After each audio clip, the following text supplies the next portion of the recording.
আসসালামু আলাইকুম। তো আমরা যারা নৈতিকতা জীবনযাপন করি এবং সঠিকভাবে চলাফেরা করি, সেটা মূলত আল্লাহর ভয় যতটা না করি, ততটা মানুষ তার চাইতে বেশি মানুষের ভয় করি। ওকে, অথচ আমাদের আল্লাহকে ভয় করা উচিত। তো সেটা নারী পুরুষ সবাই করে, যে মানুষে কী ভাববে সেটা ভাবে।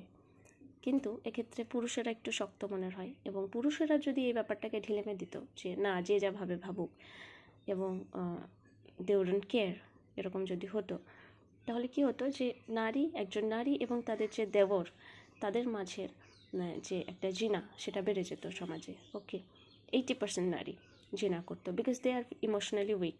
পুরুষদের তরফ থেকে তারা যদি একটু ঢিলেমি পায়, they would fall into the trap. Okay, তো আল্লাহ এমনি বলা হয়নি ইসলামে যে দেবর মৃত্যু সমতুল্য। তো যে কোনো পরিবারে, এবং এটা হয় মূলত এই জন্যে যে আমাদের চারপাশের এইসব মেয়েরা না, তাদের স্বামীদের কাছ থেকে অ্যাপ্রিসিয়েশন পায় না। ওকে, এবং যে ভ্যালিউটা পাওয়া দরকার অ্যাজ আ ওয়াইফ, সেটা তারা পায় না। তো যে কারণে তারা স্লিপ খায়। এবং